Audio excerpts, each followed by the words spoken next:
Alright guys, today not on the bench. I'm actually at work. There's my toolbox.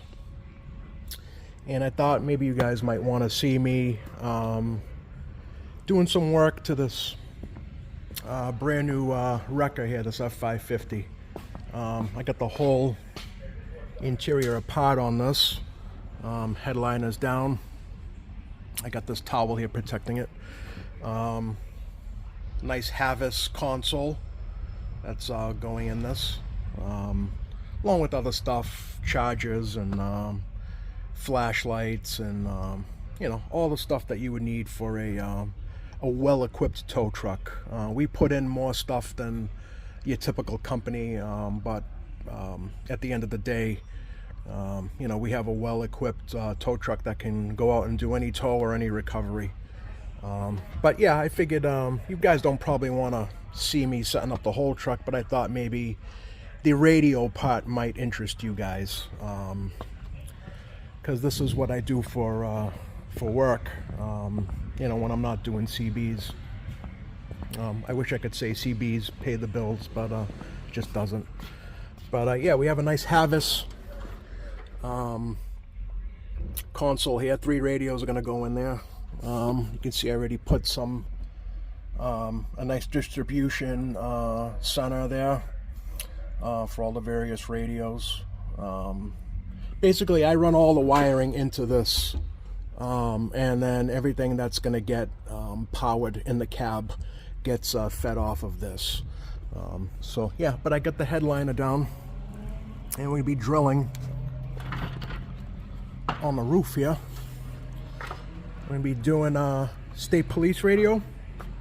I already have already measured out, and the holes started, and I have one completely drilled.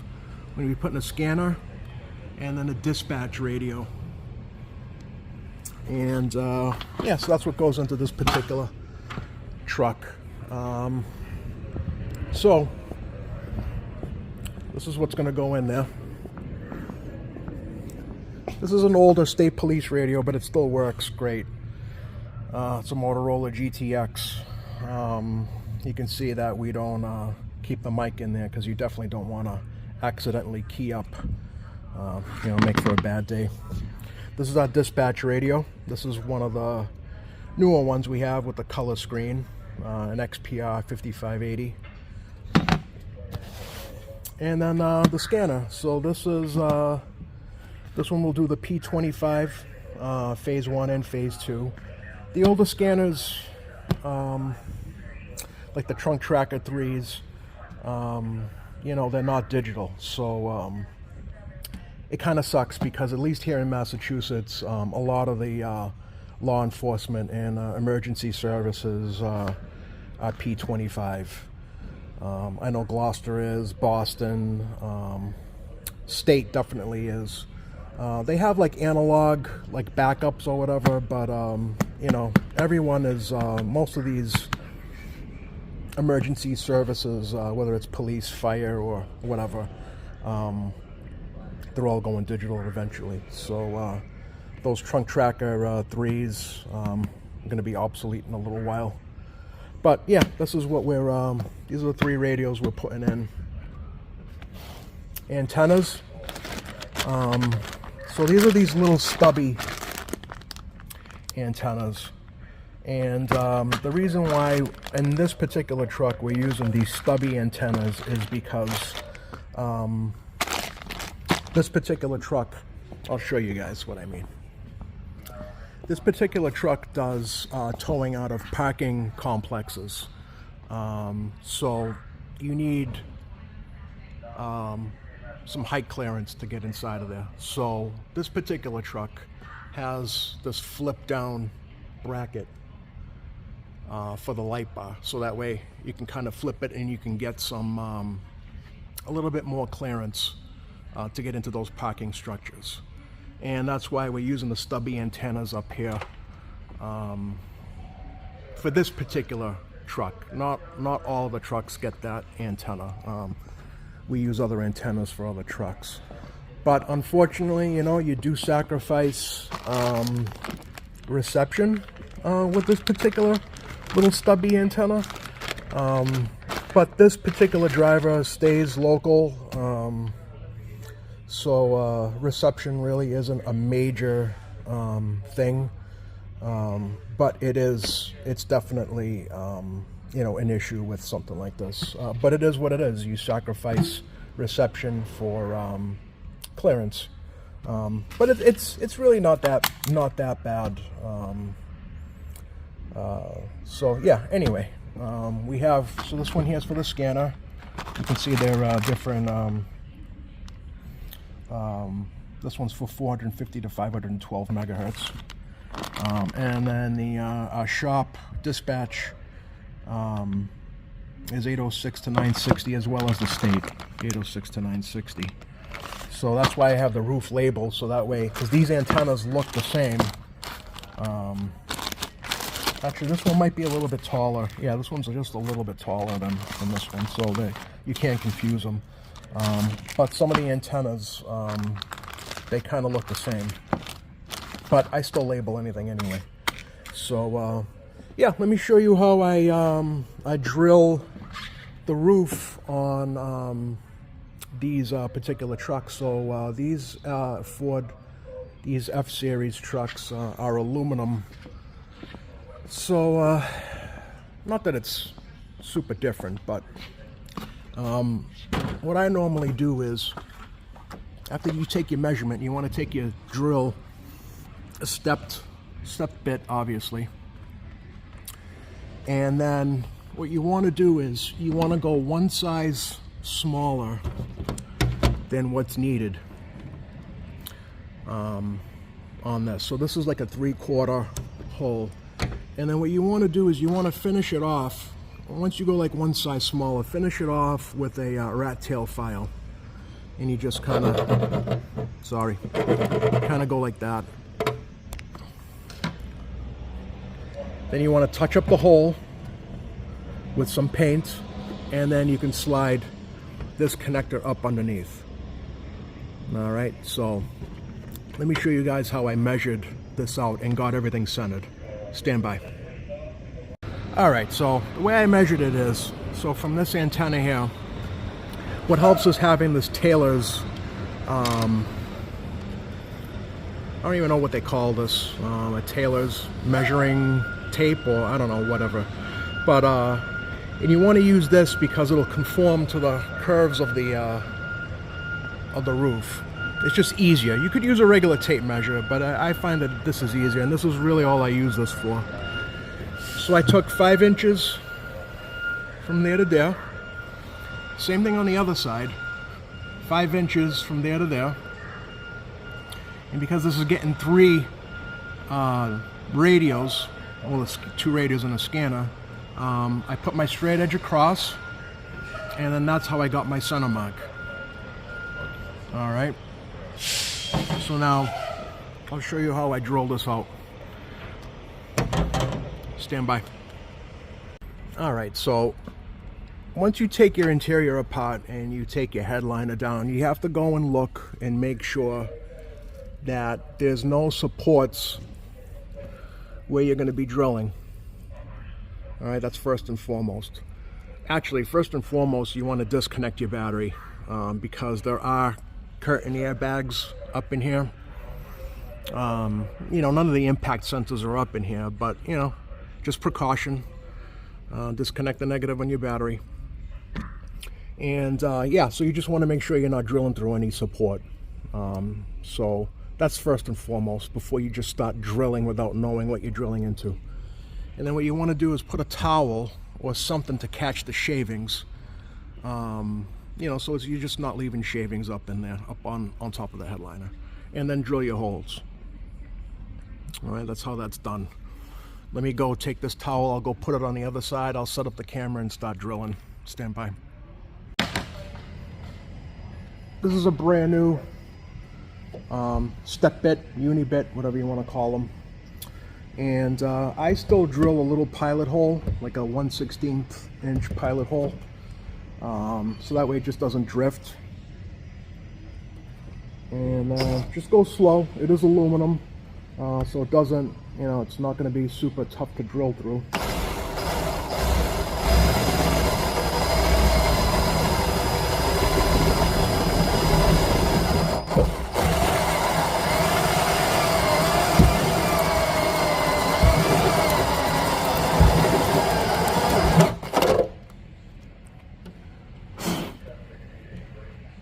It's a towel underneath here too, so.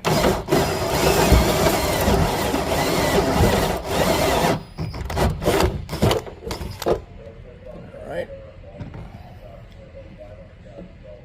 So now this is what we use for cable, for coax. So this is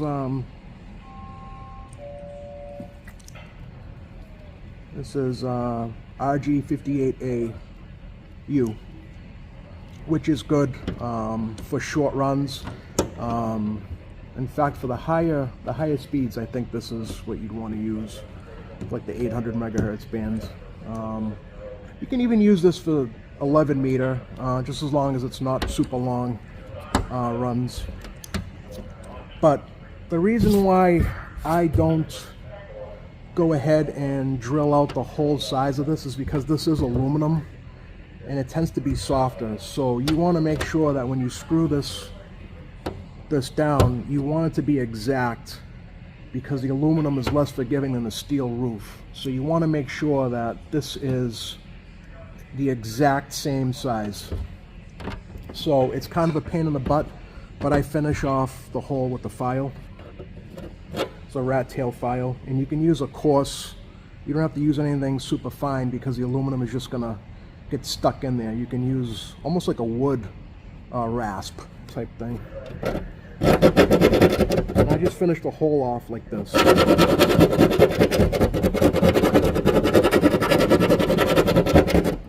I just go round and round and round until this actually fits through.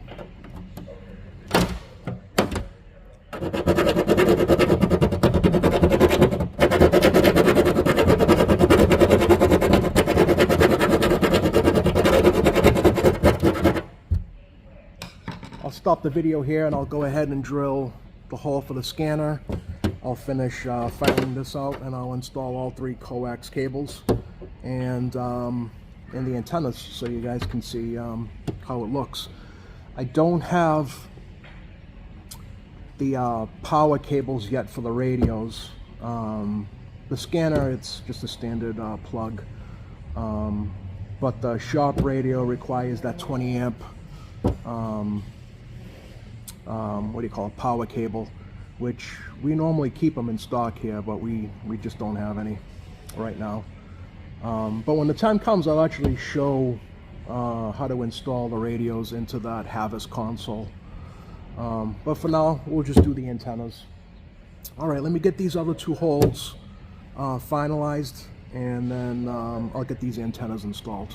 All right, stand by. All right, so this is why I use a towel, because all the little shavings will just stick right to it, and you can get like 90 to like 99% of the shavings fall right on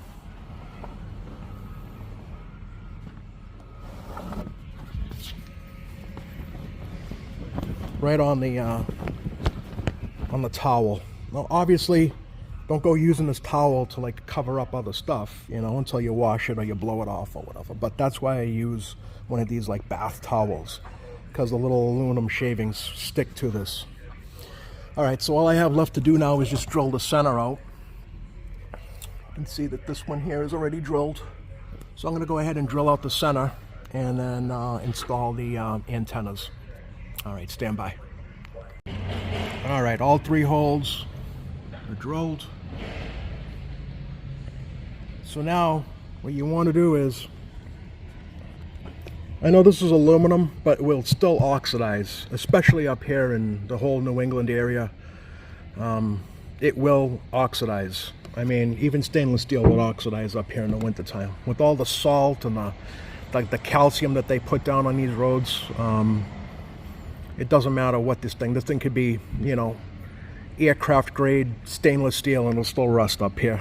So what you do is some touch-up paint. And you just want to go around the hole with some touch-up paint. Is it going to stop it completely? No, but it's going to slow it down considerably. So yeah, that's what you want to do.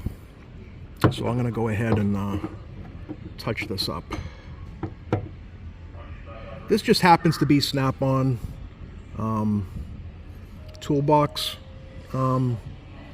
touch-up paint, but you can use almost anything. I like this stuff because it dries fast, and it's what I had. I do have Ford touch-up paint. You can get it at like your pot store, but when I went to go open it up, it was dried up, so this works just fine. And then I'm gonna go ahead and do the other 2 holes, and then I'll go install these antenna connectors. All right, stand by.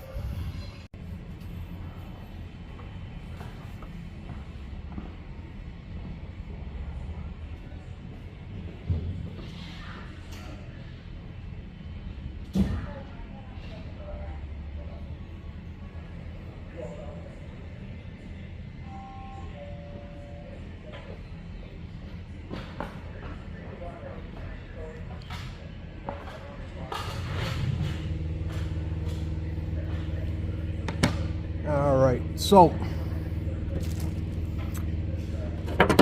in a perfect world, when installing this coax with this type of connector,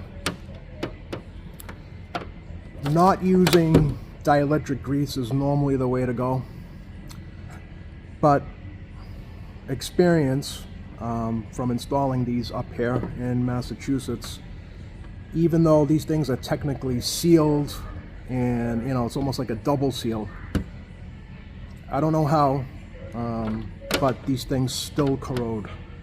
And we're near the water here too, the Atlantic Ocean, so I feel like not only do you get the sea spray all year long, but then in the winter time you get the road salt, and I think it all has an impact on these.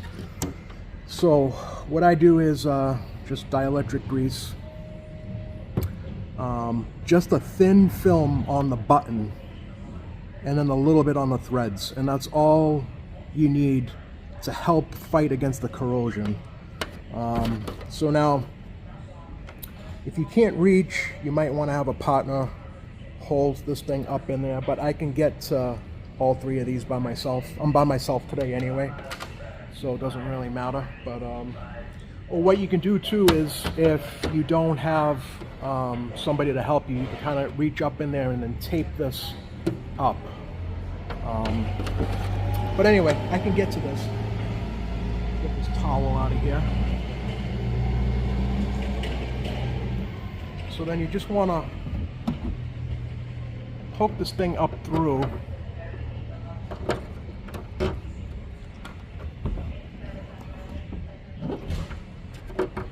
and then you can kind of just set it there.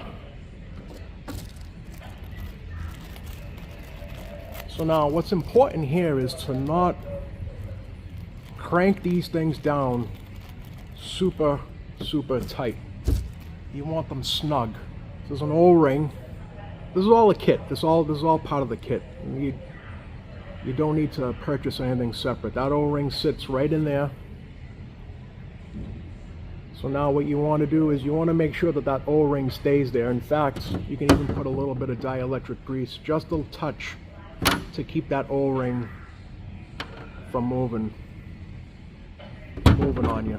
If you put too much, it'll end up sliding out from underneath.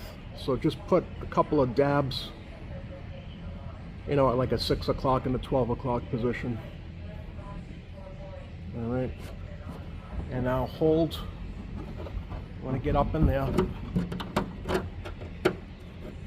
Hold that centered.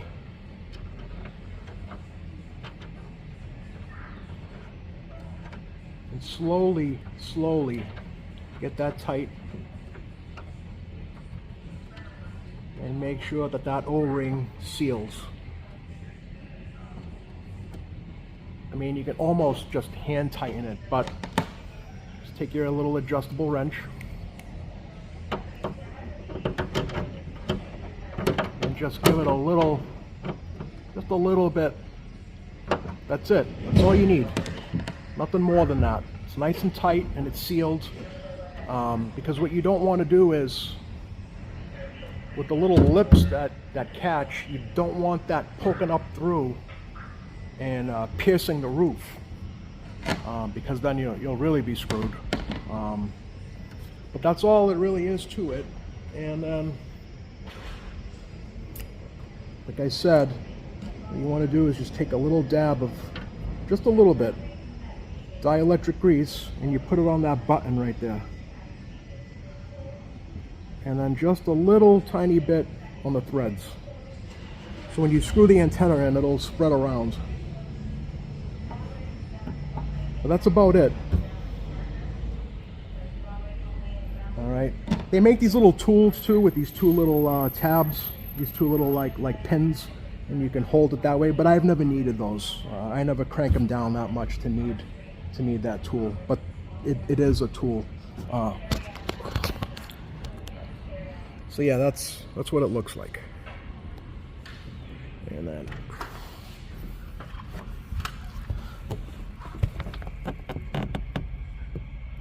all right, you see the tab. I don't know if you guys can see it, but you see how it grabs on the little, there's a little lip there. That's why I try to make that as accurate as possible. So you can, because that lip is very, very small, and then with this being aluminum, you can easily pierce right through that. Steel's a little bit more forgiving, you know, it's a little bit more, it's got a little bit more tensile strength, so you don't have to worry about that lip piercing through. But the aluminum, you know, just take a little bit more caution. You know, it's not rocket science, but, you know, just some common sense. And then, so this is going to get run down the A-pillar, down there, down through here, across the floor, and then into the console. All right. And then, like I said, I'll do a video on installing the actual radios there. But let me get the antenna screwed in. You guys can kind of see what the antenna looks like. All right, so here's the state police antenna. It's PCTEL. So there's this is what comes in the bag. You got the outside seal, but then there's almost like a garden hose style washer in there as well, sealing washer. And this button in here is spring loaded. So this button is going to make contact with that button. And that's basically it. Again, you don't want to crank these down. Hand tight is more than enough. So put the seal down first. Make sure it's sitting nice and flat. Do not put dielectric grease on these seals, because you'll end up just squishing them out.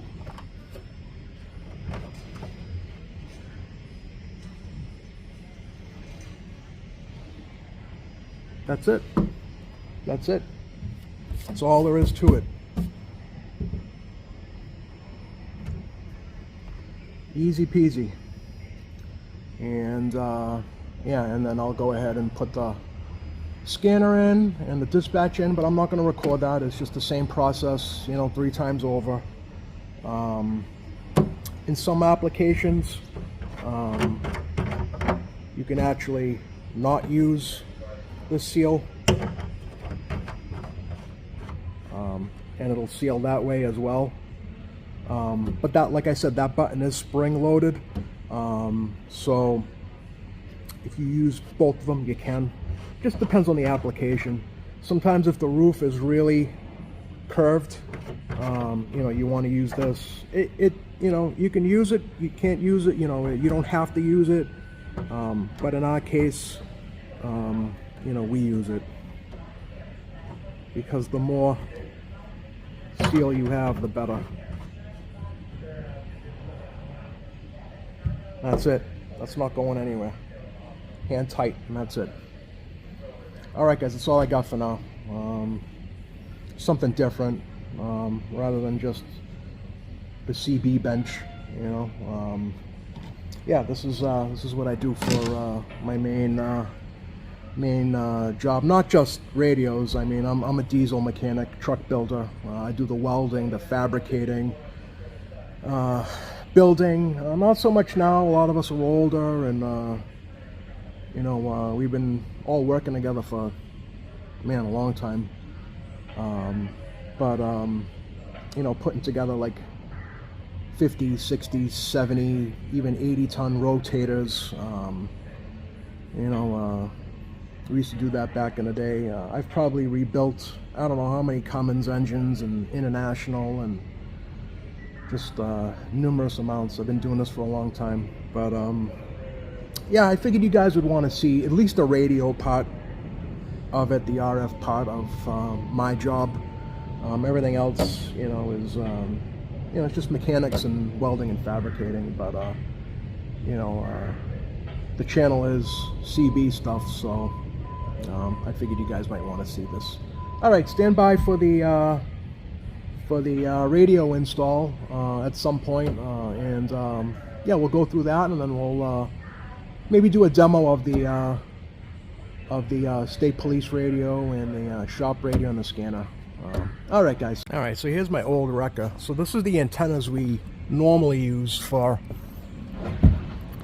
the shop, and for the shop radio, for the scanner, yeah, for the state police, all, you know, different styles, but yeah, that's what we normally use.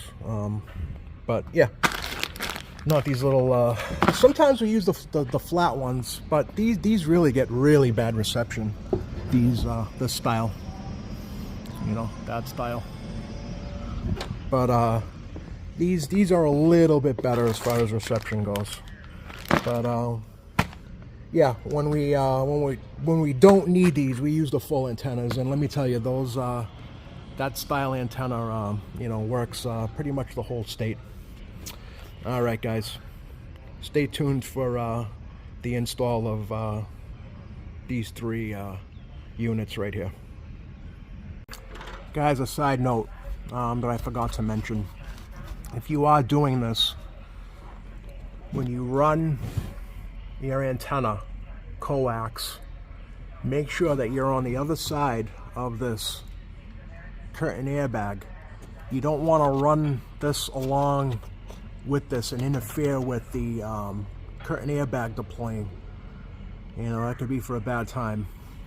So run it on the inside on the inside of the airbag. So if you're in the cab, you want to run it more towards the center, and then down on the A pillar, because you don't want to interfere with any of this deploying.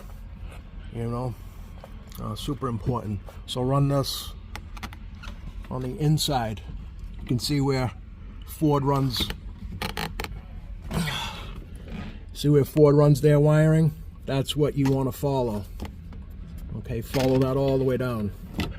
Okay, in fact, you can hook that to that, and then down into the down past the A pillar, around the dashboard, and then back down around into your wherever you're going to mount your radio. And in our case, it's, you know, in this Havas console.